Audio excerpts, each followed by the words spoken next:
Today we are continuing on with the Human Design series, and we're talking about the manifestors today. Now they are our initiators in our communities, and Human Design is a philosophy based on various other philosophies, and it's been combining many of those such as astrology, I Ching, Kabbalah, and also quantum physics. Some other elements to it. The purpose of this video is not to go into those, but to talk about a quick little overview of our manifestors. There's about 9% of the population are manifestors, so almost 1 in 5 people that you may meet will be what we call a manifestor. And back when we were considered 7-centered beings in Human Design, this is back all the way back to the 1700s, they were the archetype that we would now know as the kings and the queens. And that has slightly shifted since we've become 9-centered beings, and then the projectors have then been introduced into their human existence. That's not to say that manifestors are no longer important. They still very much are important with how we live our lives, and we can really get some amazing, powerful things from engaging with and working with manifestors and listening to them. So when we're talking about energy fields around the body, the manifestor's energy field, or aura as some may call it, is quite unique. It has a very powerful and big element to it, and it's a little bit more on the dense side, not meaning like dense is bad, it's just that there's a denser weight to it. And some would say that their aura is closed and repelling, although I'm aware that a lot of manifestors don't like to see their aura in that way, and it's not always the kindest way to describe an aura. So therefore I prefer to use the description of being big and powerful, and it serves a very important purpose because their energy field's not supposed to be penetrated or mingled with another energy field.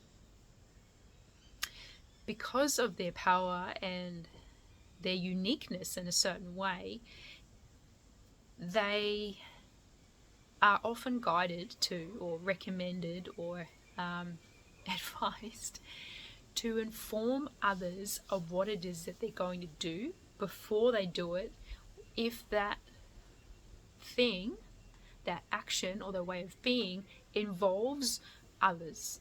So, and the purpose of them is to inform.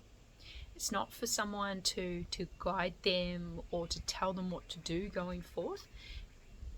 And often manifesting children may get conditioned out of not informing.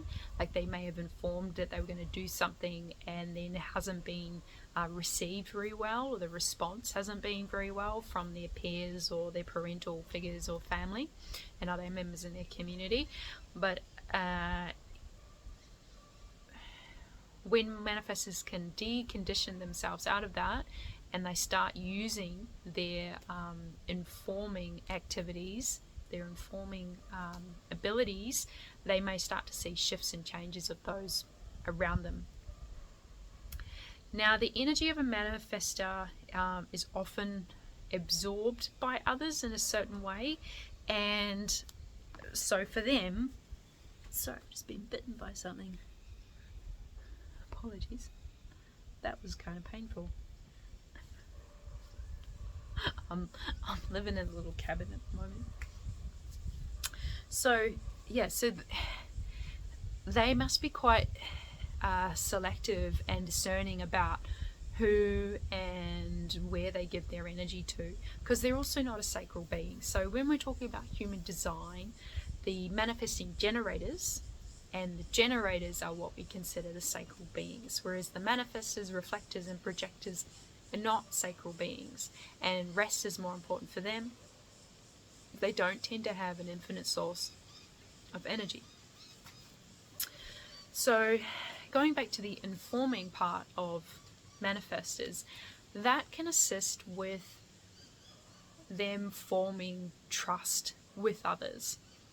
When they enter a room, they are noticed, and when a manifestor leaves a room, people notice that they're not there, and hence the informing of, I'm going to do this, or I'm going to make this happen, or whatever it might be.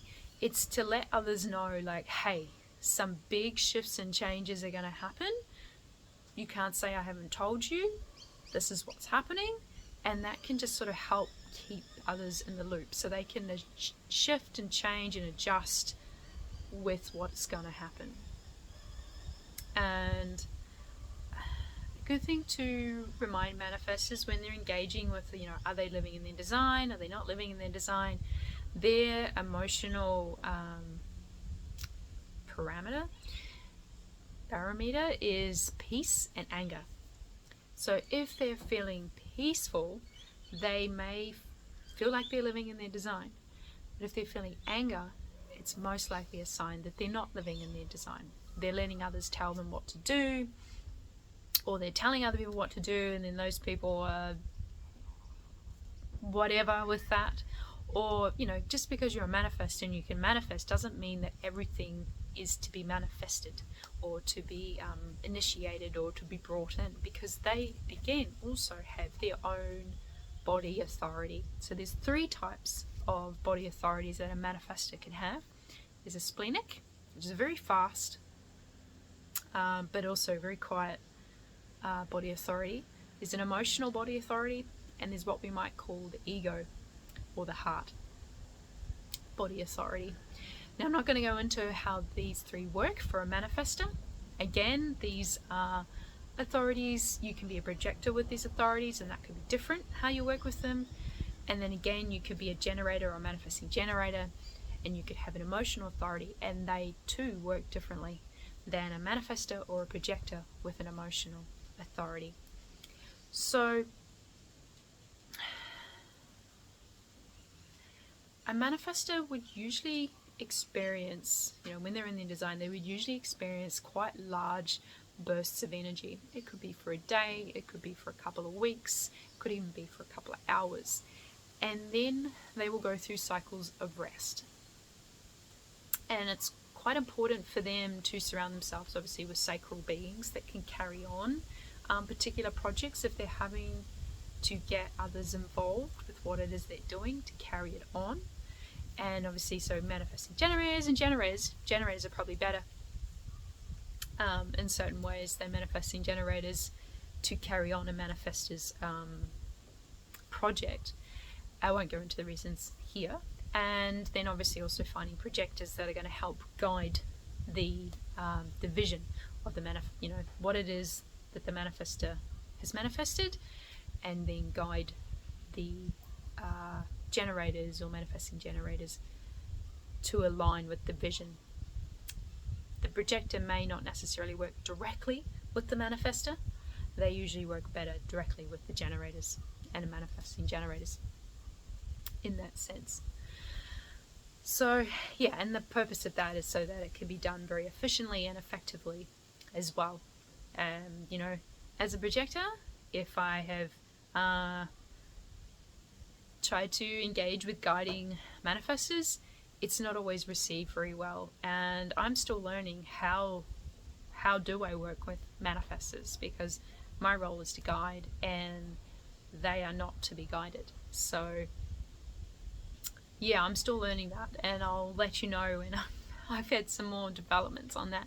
I don't have too many manifestors around me. A lot of the people around me at the moment are manifesting generators, and that's like pretty cool because they've got a lot of energy and they can initiate things. They're pretty powerful in their own way with that. But yes, that's a side tangent. So yeah, people can be quite triggered with manifestors, and I would say if you're a manifestor and you've informed someone that's involved. You know, they're going to be affected by what it is you're going to do. If you've informed them, you've told them that you're going to do it, you've, you know, gone ahead and done the thing, and they're triggered by hearing that or watching that all come to fruition, then that's not really yours to carry necessarily. That might be something more that they actually have to sit with, and that's part of maybe their own conditioning. Of course, it's very much a blanket statement, and each situation has its own nuances. And another thing that I would love to remind manifestors is, because you're not sacral beings, it's really important that about an hour before you're considering going to bed, to actually get into a resting zone. You know, if you're working and then 10 minutes later, you know, going to go straight to bed, it might be a little challenging for you to go to sleep. Or you're running around the house doing all the chores, or whatever it might be. So best to try and give yourself at least an hour of wind down time before you go to bed. And as we say in Human Design, it is best for everyone to sleep in their own bed and not with anyone else, more for energetic deconditioning and not taking on others' conditions in Human Design. So if you can try and minimize that, it can assist with living in your design.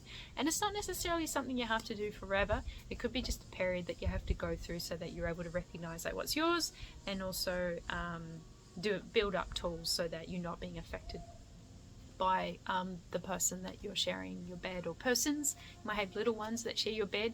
So yes, I know it's not always practical to share the bed by yourself, but it is always recommended for you to do that as much as possible, and just being in your own energy if you can, as much as possible, even if it's for 10 minutes a day, which I know is a struggle if you're a young mum, or should I say a mum with young ones.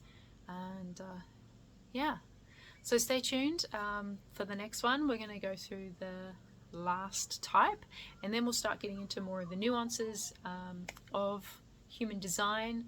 And the last type, we call them reflectors, and very rare and very special people, and they are often the hardest to pick. So, and I'll tell you more about that in the next Human Design vlog.